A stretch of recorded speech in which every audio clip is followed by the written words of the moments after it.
Nessa aula, a gente vai falar sobre a energia em indutores e a energia associada a campos magnéticos. Eu já comentei um pouco sobre isso na aula anterior, então agora a gente vai falar mais precisamente sobre como que é a energia armazenada em um indutor.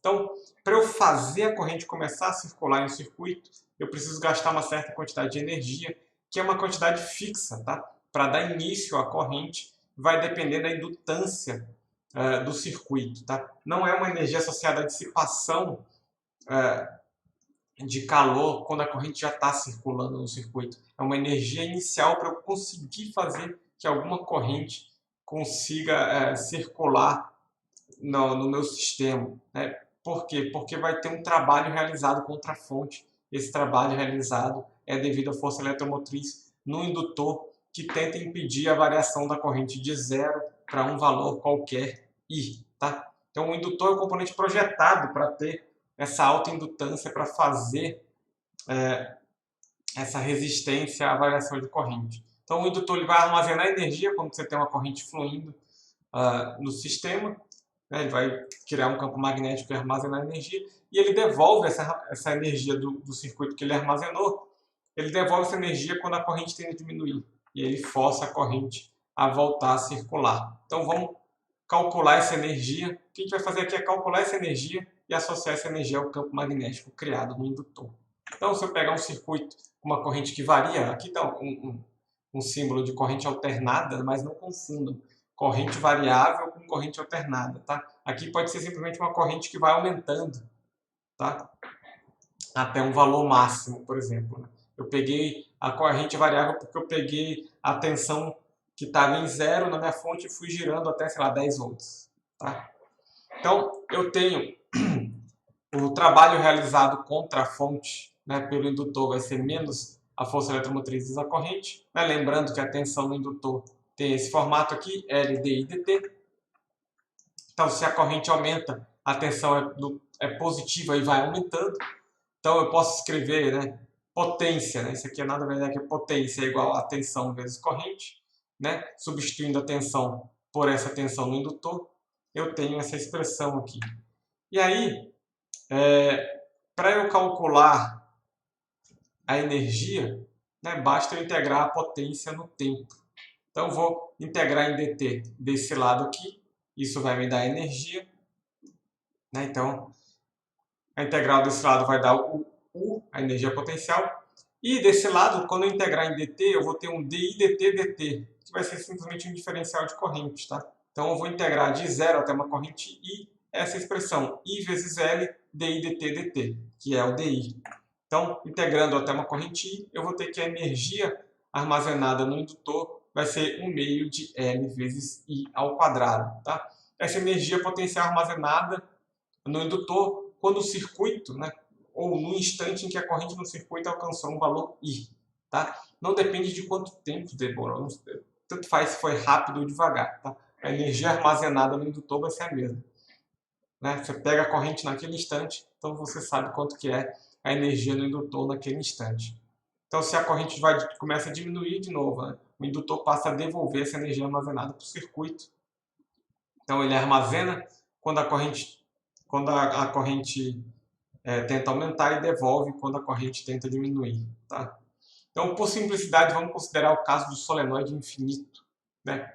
Para a gente conseguir associar a energia no indutor à energia associada direta ao campo magnético. Tá? Então, o campo magnético, né, num solenoide infinito é μ0 N sobre L vezes I. Aqui eu vou usar o L minúsculo, porque a indutância é o L maiúsculo. Tá? Então, a indutância a gente já definiu na aula anterior, N vezes φ, né, o fluxo através de cada volta da bobina vezes o número de voltas dividido pela corrente I que está circulando nesse solenoide. Tá? Então, combinando essas duas expressões, né, eu vou pegar o fluxo magnético, é o campo magnético, vezes a área, a área da seção transversal do solenoide. Tá? Então, eu vou cancelar a corrente ali e sobro como uma expressão para a indutância. μ0 N ao quadrado sobre L vezes a área da seção transversal do solenoide. Então, eu vou calcular essa energia a partir do campo. Então, eu tenho a energia do indutor é 1 meio de L ao quadrado, então eu vou pegar esse L aqui e colocar nessa expressão. Então vai ficar uma energia potencial escrita dessa forma, e aí eu vou fazer um truque. Multiplica por μ0 vezes L em cima e embaixo, e eu vou separar esse termo entre parênteses aqui. Tá? Por que eu fiz isso? Porque se a gente olhar para esse termo entre parênteses aqui, né, isso aqui é o B, né, o campo magnético gerado, né, o B ao quadrado, na verdade. Então eu escrevo a energia potencial como 1 sobre 2.0, B ao quadrado vezes S vezes L. A área da seção transversal vezes o comprimento. Então isso daqui nada mais é que o volume dentro do meu solenoide. Tá? Então eu consigo, a partir disso, definir a densidade de energia no solenoide, ou seja, energia potencial por unidade de volume, que vai ser 1 sobre 2.0 vezes o campo magnético ao quadrado, tá bom? Então, para um caso mais geral, se eu pegar um campo que não é constante, que nem o campo do solenoide, para eu calcular a energia potencial total, eu tenho que fazer uma integral, tá? 1 sobre 2.0, a integral de B ao quadrado no volume dV, né? No volume onde existe campo magnético. Então, para o caso geral, tem uma dedução feita no livro também sobre isso aí, mas a gente consegue generalizar. Né? A densidade de energia em um certo ponto do espaço vai ser proporcional ao quadrado do campo magnético naquele ponto. Né? Então, 1 sobre 2.0 vezes B ao quadrado, né? B de RT. Então, pode ser um campo que varia tanto no espaço quanto no tempo. Eu consigo calcular a densidade de energia naquele ponto. Para finalizar, vamos fazer um exemplo. Então, é um cabo coaxial. São duas cascas cilíndricas, uma de raio menor e outra de raio maior. A corrente vai pelo de dentro e volta pelo de fora. Tá? Tem, né, essas correntes invertidas. E eu quero calcular a energia armazenada nesse sistema por unidade de comprimento. Né? Então, está aqui o desenho.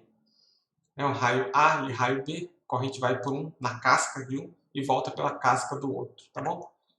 O campo magnético na região entre os dois cilindros, né, usando a lei de Ampère, vocês têm que saber fazer isso aí. Usa a lei de Ampère, vai dar μ0i sobre 2πs na direção φ-chapéu. E o campo vai ser zero em qualquer outra região. Usem a lei de Ampère para demonstrar isso daí, tá bom? Então, usando a lei de Ampère, calculo o campo B. E a energia por unidade de volume é a energia potencial dividido pelo volume. Né? Então, vai ser 1 sobre 2.0 vezes o campo magnético ao quadrado. Tá? Eu simplesmente peguei a expressão para o campo aqui e coloquei aqui. Então, a densidade de energia vai ficar isso daqui. E para calcular a energia, basta multiplicar pelo volume. Né? Cuidado porque essa densidade de energia ela não é constante. Então, eu não posso simplesmente multiplicar pelo volume. Né? Então, eu tenho 1 sobre S ao quadrado aqui. Tá? Então, quanto menor o S, mais energia eu tenho. Então, a densidade de energia desse sistema ela é muito mais concentrada perto da casca cilíndrica de raio menor. Tá? Então, eu tenho que fazer uma integral. Eu tenho que integrar essa densidade de energia no volume onde eu tenho campo magnético. Então, eu vou tomar um elemento de volume, que é uma casca cilíndrica de comprimento L, é o L minúsculo aqui, tá? Não confunde com a indutância.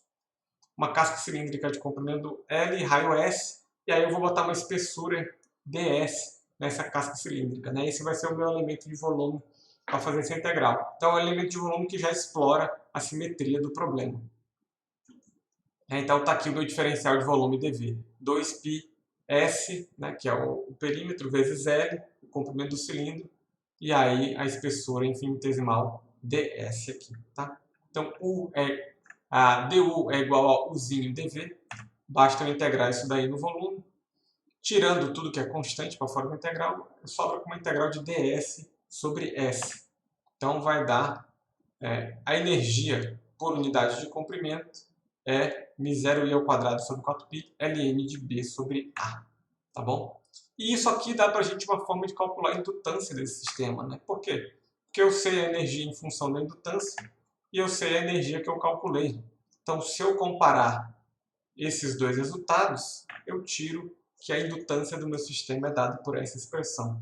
Então, esse exemplo dá para a gente um procedimento padrão para calcular a indutância de qualquer sistema.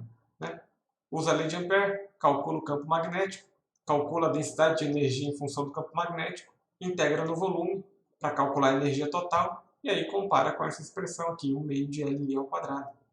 Comparando, eu tiro a indutância do meu sistema. Então, por hoje era só. Bons estudos e até a próxima. Tchau, tchau.